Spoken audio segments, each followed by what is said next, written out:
Salut à tout le monde, bienvenue dans votre site maths et physique en poche. Dans cette séance, je vais partager avec les chères étudiantes et chers étudiants un exercice concernant la mécanique newtonienne, c'est-à-dire pour les étudiants de la deuxième baccalauréat. C'est un exercice assez important qui comporte des questions qui ont relation avec cette dynamique de Newton. Donc il faut savoir appliquer la loi de Newton, il faut savoir comment faire pour détecter ou bien pour déterminer le bilan des forces et des questions qui sont liées avec. Donc voilà, l'exercice est devant vous, vous pouvez stopper la vidéo pour lire bien sûr et répondre aux questions posées. Donc voilà, nous avons un plan incliné, vous avez un solide bien sûr S, de masse M et de centre inertie G, en mouvement sur la droite la plus grande pente d'un plan incliné d'un angle alpha par rapport à l'horizontale. Les frottements ici sont négligés. Le solide est lancé vers la partie supérieure, c'est-à-dire est lancé vers cette partie-là, du plan incliné selon l'axe OI, avec une vitesse initiale de valeur V0. À la date T0, le centre d'inertie G se trouve en haut.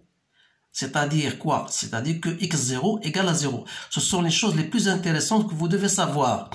Donc son vecteur vitesse à l'instant est alors égal à V0i. C'est-à-dire que la vitesse initiale à cet instant-là égale à V0. C'est-à-dire que la vitesse initiale n'est pas nulle. On étudie le mouvement de G pour t strictement supérieur à 0. Premièrement, faire l'inventaire des forces appliquées au solide, les représenter sur un schéma. Montrer que la coordonnée selon OI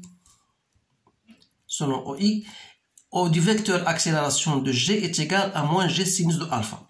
Quelle est la nature du mouvement de G? Donner l'équation différentielle vérifiée par la coordonnée V du vecteur vitesse de G. Exprimer V en fonction de la date T. Même question pour la coordonnée X de G. Donner l'expression de la date Tm à laquelle G atteint son point le plus haut. En déduire l'expression de la coordonnée xm de ce point en fonction de G sin alpha et de V0. L'angle alpha vaut 10 degrés. On souhaite atteindre un point distant de 80 cm. Quelle valeur minimale faut-il donner à V0? Donc, comme vous remarquez, bien sûr, ce sont des questions très intéressantes. Pour répondre, il faut bien sûr avoir un bagage sur ce que vous avez vu en cours, parce que sans cela, vous ne pouvez pas répondre aux questions posées. Je vous encourage bien sûr de voir votre cours et d'étudier tout ce que vous avez vu pour répondre à ces questions-là. Donc la première question était facile, faire l'inventaire de forces ou bien le bilan des forces. Alors là, vous remarquez bien que le solide il est soumis à son poids et à la réaction du plan incliné. Alors, puisque les frottements sont négligés, comment on va représenter ces forces-là? Donc d'abord, on va écrire le bilan des forces. Donc le bilan des forces. Donc on va dire que le solide S est soumis à, premièrement, son poids, P appliqué au centre d'inertie G et la réaction du plan incliné qu'on va noter R. Alors là, pour représenter ces forces, je vais représenter sur cette même figure. Donc, je dois représenter le poids directement à partir de son point G d'inertie, sans oublier qu'il est perpendiculaire au plan du sol. Voilà. Donc, voilà votre poids, sans tenir compte de l'échelle, bien sûr. Et comme R, il n'y a pas de frottement, R sera, bien sûr, perpendiculaire aussi au plan incliné, c'est-à-dire il aura une direction selon l'axe Y. Alors voilà, j'ai représenté alpha, bien sûr ça, alpha, c'est bien sûr aussi ça, c'est alpha. Donc, la deuxième question montrait que la coordonnée de A, c'est-à-dire l'accélération, selon OI, bien sûr, du vecteur accélération de G est égal à ça, moins G sinus de alpha. Alors là, vous savez bien sûr comment appliquer la loi de Newton, la somme des forces appliquées sur un solide égale à MA. A, c'est l'accélération. Donc, si je projette cette relation vectorielle sur OI, j'aurais dû, bien sûr, ici, j'ai le poids et j'ai la réaction égale à MA. Donc, si je projette cette relation vectorielle sur OI, vous savez que le poids aura une composante sur X et un composant sur Y. Puisqu'on s'intéresse à OI, vous remarquez bien sûr que la projection de P, ça va me donner un PX. Comme il est de signe contraire ou bien de signe opposé à I, donc c'est moins. Donc, mais je vais travailler avec alpha. Donc, je travaille avec alpha. Donc, si j'utilise sinus de alpha égale quoi? Égale à Px sur P. Avec un signe moins. Donc, P aura moins mg sinus de alpha. Et vous avez R, elle est perpendiculaire puisqu'il n'y a pas de frottement. R, la projection, la composante de R selon OI égale à 0. Donc, il reste M A selon l'axe des X.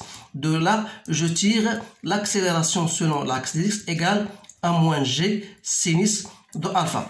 Donc, je vous conseille de bien savoir utiliser ces projections vectorielles parce que sans cela, vous ne pouvez pas répondre aux questions.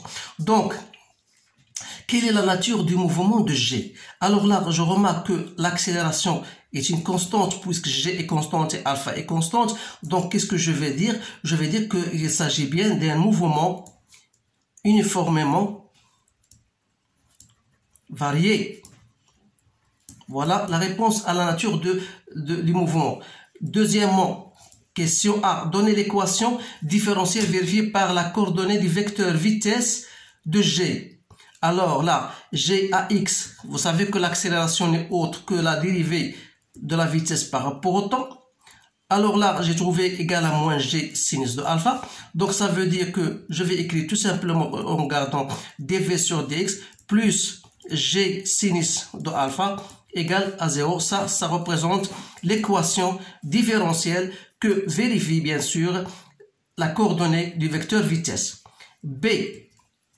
Exprimer V en fonction de la date T.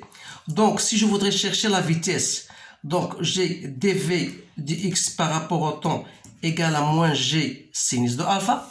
Donc, par une simple intégration pour trouver la vitesse, donc Vx c'est quoi? C'est moins G sinus de alpha fois T plus la vitesse initiale que G égale à V0.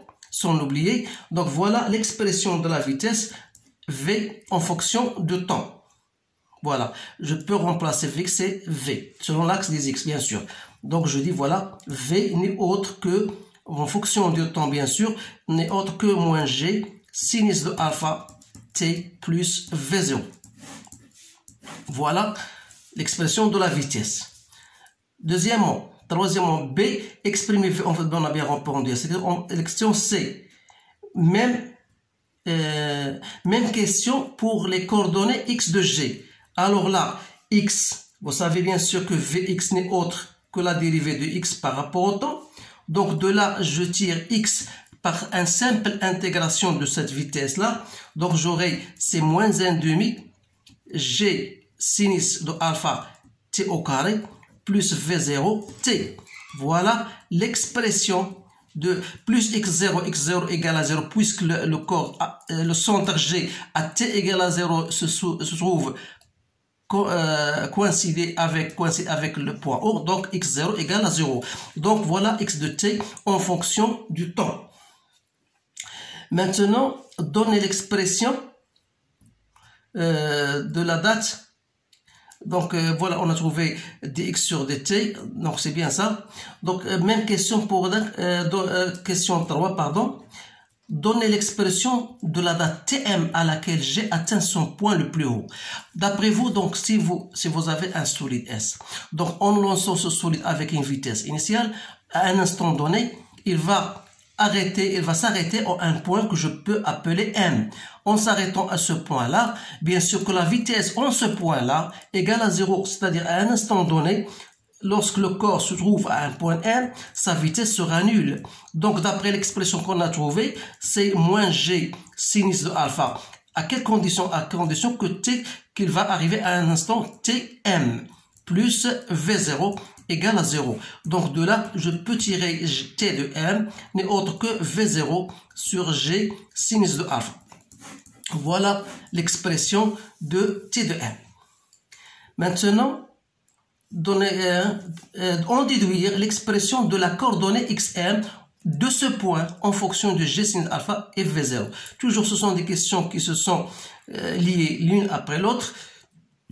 Donc, xm, donc à cet instant T de M, on aura x à T de M, c'est xn, d'après notre équation qu'on a trouvée, donc c'est moins G sinus de alpha T de M au carré plus V0 Tm. Donc il suffit de remplacer T de M par sa valeur, donc c'est-à-dire V0 au carré sur G au carré sinus au carré de alpha plus V0 que je dois multiplier par V0 sur G sinus de alpha.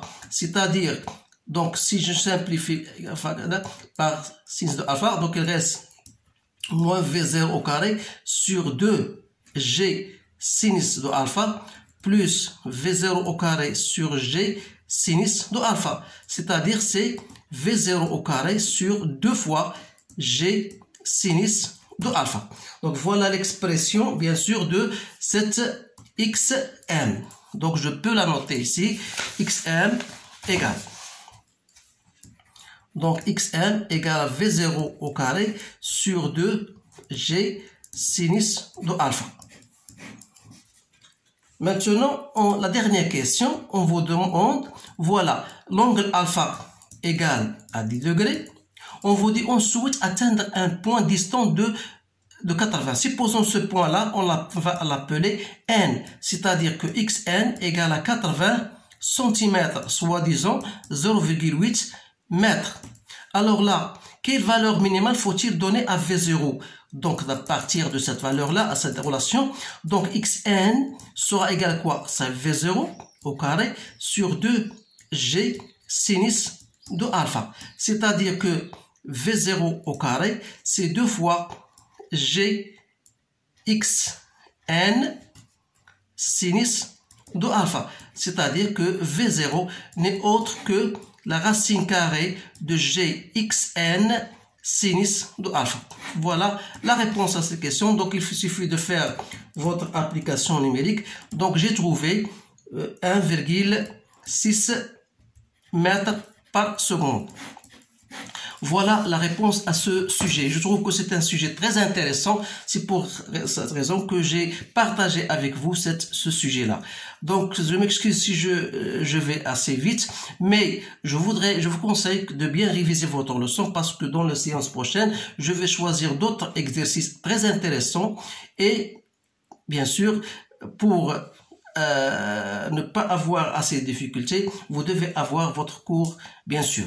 Donc, je vous remercie de votre attention et je vous dis à bientôt.